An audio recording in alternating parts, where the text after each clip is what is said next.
അയ്യോ പ്ലീസ്, ഞാൻ അറിഞ്ഞില്ലേ. Sorry sorry. ഞാനത് വിശ്വസിക്കുന്നില്ല. വിശ്വാസം ഇല്ലെങ്കിൽ നിങ്ങളെ പിടിച്ചാണേടാ. എന്നാ പിടിച്ചാണേട്. മിസ്റ്റർ ഗാർണർ, വാക്കുകൾ വളർത്തടിക്കരുത്. എന്റെ പേര് ഗാർണർ എന്നല്ല. ഓ, ഗാർണർ എന്ന് പറഞ്ഞാൽ തോട്ടക്കാരെന്നാണ് അർത്ഥം. അതറിയില്ലേ? അതെന്റെ തൊഴിലാണ്. എനിക്കൊരു പേരുണ്ട്. എന്റെ അപ്പനും ഇട്ട പേര്. അയ്യോ അറിഞ്ഞില്ല. എന്താ പേര്? ഉമ്മ. എന്താ? ഉമ്മ.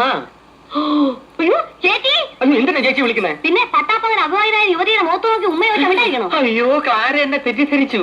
ഞാൻ ഉമ്മ ചോദിച്ചതല്ല. അത് ചോദിക്കത്തക്കുള്ളൊരു ബന്ധം നമ്മൾ തമ്മിൽ ഉരുത്തിരിഞ്ഞു വരട്ടെ, എന്നിട്ട് ചോദിക്കാം. ഇപ്പൊ ഞാൻ എന്റെ പേര് പറഞ്ഞതാ, ഉമ്മച്ചൻ. എന്നാ ഉമ്മൻ അങ്ങ് ചെല്ല. വെള്ളം തലേ താണ്ട് ഉമ്മന് തുമ്മല് പിടിക്കാറൊക്കെ എന്ന് കുളിക്കാൻ നോക്കും. ദേഷ്യത്തിലാണോ? അതെ.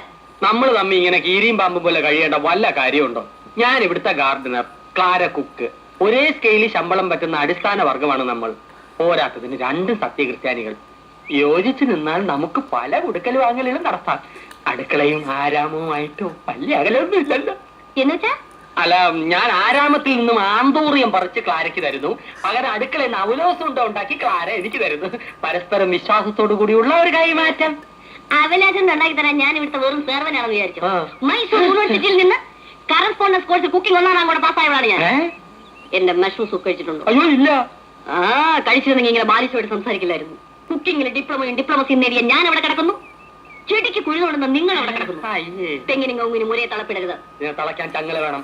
ഉമ്മൻ എന്തെങ്കിലും പറഞ്ഞായിരുന്നു? ഞാൻ തളർന്നു പോയി പറഞ്ഞതാ. കറക്റ്റ്.